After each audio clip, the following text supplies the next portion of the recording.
Senator Humayun Memon, thank you very much for joining us. आपसे जो मैंने सवाल करना है ज़रा तवील सा सवाल है, तो प्लीज़ मैं कोशिश करता हूँ कि एक्सप्लेन कर पाऊँ। मुझे बहुत से लोग कह रहे हैं कि जनाब इलेक्शंस डिले हो सकते हैं। मुझे समझ नहीं आ रहा। अब मुझे, और आप सेनेटर हैं तो आप मुझे समझाएंगे क्योंकि आप कानून समझते हैं। मुझे इसलिए समझ नहीं आ रहा कि मार्च में 1/3 आपकी सेनेट ने डिप्लीट हो जाना, 1/3 सेनेट जो है वो ख़त्म हो जाएगी। तो उससे पहले अगर जनवरी एंड में इलेक्शंस होंगे तो फिर फरवरी के एंड में आके फिर कुछ सेनेट के इलेक्शंस की बात बनेगी, तब को मार्च में जाके सेनेटर्स आएंगे, वरना तो सेनेट आपकी डिसफंक्शनल हो जाएगी। अब दूसरी बात यह है कि अगर आप उसको लंबा करते हैं तो ना प्रोविंशियल असेंबली है कोई, ना नेशनल असेंबली है, और सेनेट जो है वो 1/3 ख़त्म हो जाएगी। तो ऐसा जो क्राइसिस है उसको अवॉइड करने के लिए क्या ये लॉजिकल बात नहीं है कि इलेक्शंस टाइम पे हो जाएं? आपका तवील सवाल खत्म हो गया तो मैं अपना जी छोटा सा बिल्कुल, जवाब दे दूं। बिल्कुल बिल्कुल। अच्छा, इसमें मुबशिर साहब के इसमें कोई हैरानी की बात नहीं है।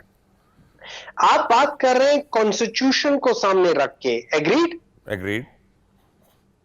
ठीक है। आप मुझे बात बताएं, कॉन्स्टिट्यूशन तो मार्च में कॉन्स्टिट्यूशन की तो धज्जियां बिखेर दी गई थी, उसके बाद कॉन्स्टिट्यूशन कहां है?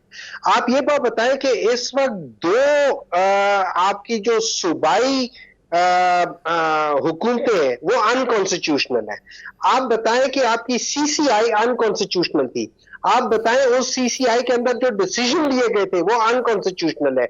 उस डिसीजन के बेसिस पे जिस तरीके से ये इलेक्शन कमीशन डिसीजन ले रहा है, ये कॉन्स्टिट्यूशन को पामाल कर रहा है। कॉन्स्टिट्यूशन दो जगहों पे, एक जगह पे कॉन्स्टिट्यूशन कहती है विद इन 90 डेज, आर्टिकल 224(2) में।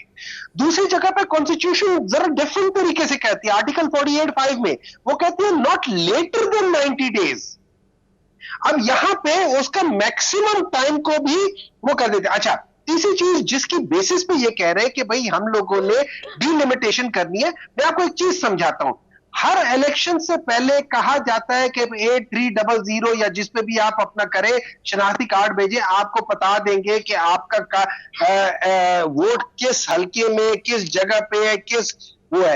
ये बेसिकली हर साल ये याद रखें 40 से 1 लाख के करीब लोगों के नए वो होती, और वो छोटा छोटा करके ना, थोड़ा थोड़ा करके इंक्रीमेंटली आपकी एक्चुअली डिलिमिटेशन हो रही होती है।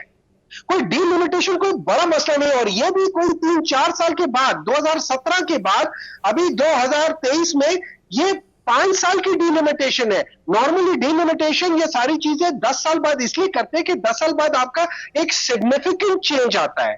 तो उसमें अगर खाली डिलिमिटेशन होती है तो आर्टिकल्स आपको ये कहते हैं कि आप इलेक्शन डिले नहीं कर सकते, आपको इलेक्शन विद इन टाइम ही कराना है। The only time you do. अच्छा, उसके बाद जब ये कहते हैं कि डिलिमिटेशन के लिए आपको 40 डेज दिए, that is the, sorry 4 month दिए, that is the maximum time. That does not mean कि आपने वो सारा का सारा टाइम लेना ठीक है। है, मैं और विद इन 90 डेज। अगर आप मुझे इजाज़त दें तो मैं एक जैली सवाल ये पूछ दूँ। फ़र्ज़ करें कि हम टाइम पे इलेक्शंस नहीं करवाते, या मेरे दिल में एक दिन ख्याल आया और मैंने कहा कि नहीं मुबशिर लुकमान, इलेक्शन टाइम पे नहीं करने, मैंने ख़त्म बात। आप समझे मैं काकड़ साहब की जगह हूँ, तो क्या मुझे कॉन्स्टिट्यूशन कोई उसमें ऐसी इजाज़त देता है कि मैं कोई इमरजेंसी डिक्लेयर करके, कोई चीज़ करके उस वजह से मैं डिले कर सकूं, या वो भी नहीं है? देखिए, as far as I am concerned, emergency किसी किस्म की कोई इमरजेंसी नहीं है। लोगों ने वॉर्स के अंदर इलेक्शंस किए हैं, लोगों ने जल्जलों के अंदर इलेक्शंस कराए, लोगों ने सर्दियां, गर्मियां, खिजा, बहार थ्रूआउट इलेक्शंस कराए। हम लोग निराले हैं, हम लोग ने, और उसकी वजह यही है। वैसे तो मुझे प्लीज माइंड ना करना, मेरा ख्याल तो इसका जवाब आपकी चुड़ैलें जो आप अक्सर भेज देते हो इधर उधर, वो आपको जवाब दे देंगे। लेकिन मैं आपको थोड़ा सा बता देता हूं कि इस वक्त पाकिस्तान में नवंबर के बाद ये जो फेडरल गवर्नमेंट है ये भी अनकॉन्स्टिट्यूशनल हो जाएगी। अच्छा, फेडरल गवर्नमेंट के ये याद रखें, हमारे प्राइम मिनिस्टर एक्स PMLN है, हमारे इंटीरियर मिनिस्टर एक्स PMLN है, हमारे 3-4 ऑलरेडी जो मिनिस्टर है, कैबिनेट के मेंबर थे, वो सारे एक्स पीएमएलएन है। जिस तरीके से अभी हमें ये बताया गया था कि एक कॉन्वेंट किस तरीके से आ रहे हैं और क्या क्या चीजें हो रही है, ये सारी, और सबसे बड़ी बात, अजीब सी बात है कि नैब वाले आज कर क्या रहे थे वहां पे, और जिस दिन उन्होंने अभी अपील किया उसी दिन एक्सेप्ट होकर उसी दिन सुन भी ली है। ये सारी चीजें आपको क्या चीज देती है? ये सारी चीजें अगर आप चले जाएं हिस्ट्री पे, 1980s में क्या हुआ था, ज़िया-उल-हक के जमाने में नॉन पॉलिटिकल बेसिस पे एक आदमी को पॉलिटिशियन बनाया था, वो कौन था? मियां नवाज शरीफ।